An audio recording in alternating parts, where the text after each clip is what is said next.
Welcome back to AgriTalk. Final day of the Farm Progress Show here in Boone, Iowa, as we broadcast from the Bravo Agri-Finance tent. And talking right now, Gleaner Combines with Kevin Bien, Brand Marketing Manager for Gleaner.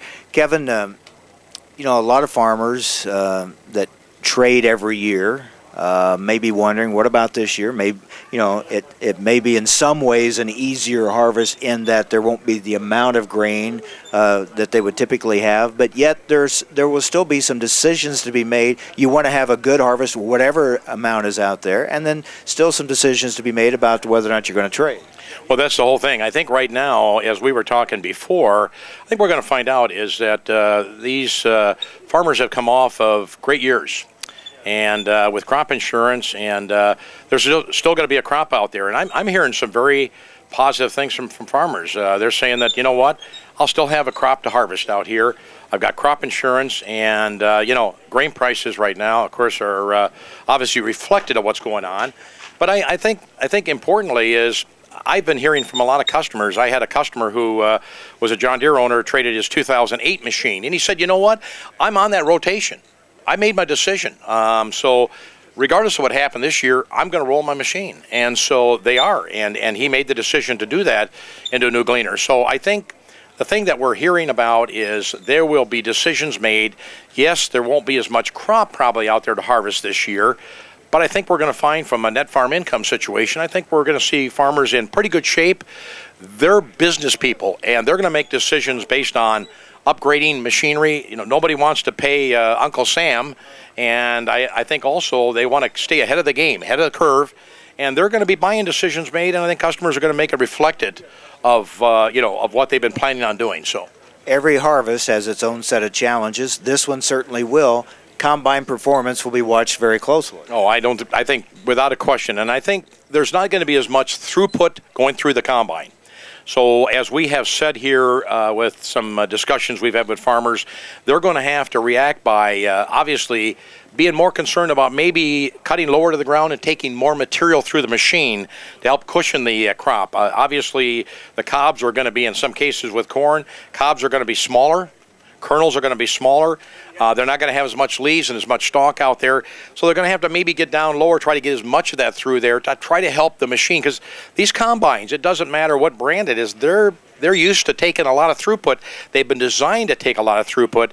So you've got to react accordingly. And hopefully, again, as I told some customers, you'll be setting your stripper plates in. You'll be making some adjustments to the head. Important thing is you'll still take that harvest, and we're going to get it out of the field. We want to get every bit we possibly can. We don't want to leave anything out the back end of the machine, and we want to get the best grain quality.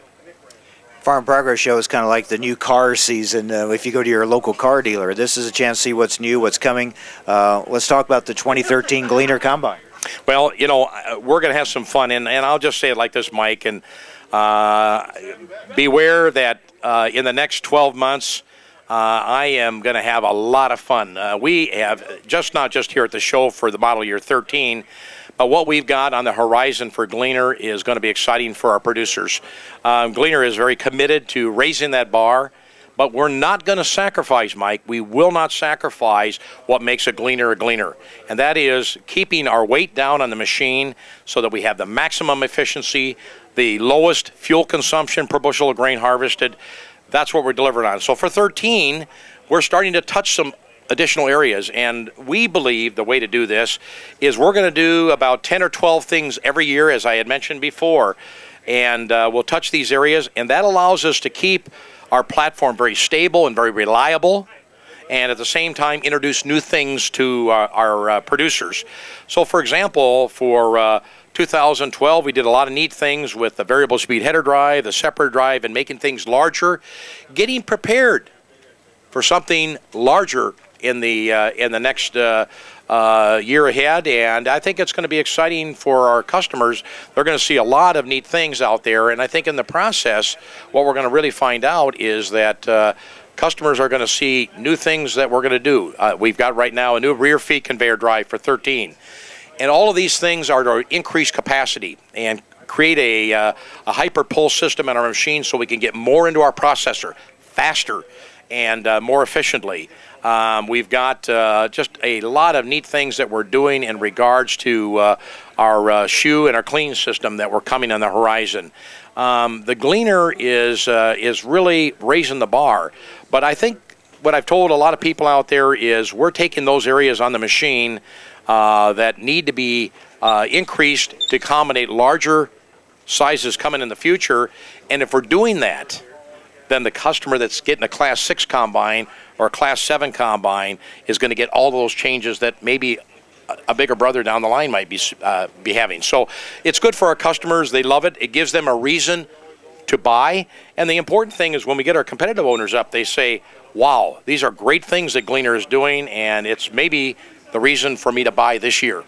We're also reminded that even though it's been a tough year in many ways, you look at the big picture. You know, farming, you're going to farm more than just this year, so you're always looking ahead. Well, and I think for most farmers out there, a lot of farmers are getting larger. They're acquiring more land. They're looking at ways right now to grow their business, and with that, they're doing things with decisions they're making in seed and fertilizer, and they're looking at ways right now to increase yields, and that means if they're increasing yields, where they're not increasing maybe necessarily acres, but they're increasing their yields, that means they want more throughput capacity, and we want to be there to answer that, but we want to do it in an efficient way.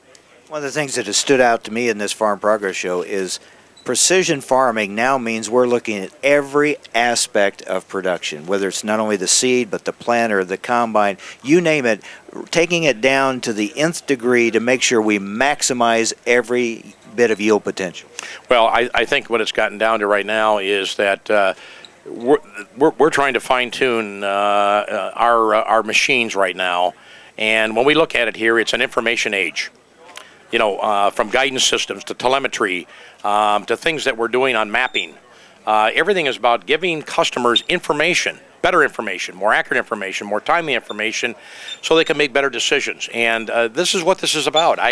We're to the point right now, it's fun every year because we're raising the bar. And when you get a year like this, I think this really came out. And I made this comment to farmers, and they nodded their head like, you're exactly right. And that was that the development that we've done on hybrids, what we have done on looking at ways to get more resilient hybrids. This is a year when we have drought where we're seeing yields out there, and farmers are saying, I think I'm going to end up with a much better yield than I ever anticipated, but a lot of it is what I'm doing in my cropping practices, what I'm doing. And you know, and I had a couple of customers said, you know, I'm out there planting my crop a little bit later than everybody else did, but this was a year that I made the right decision. And with what I looked at and the facts I had, I made a decision, and I'm going to reap the rewards. Always good to talk with you. Thank you, sir. Mike, always good to be here. Thank you much.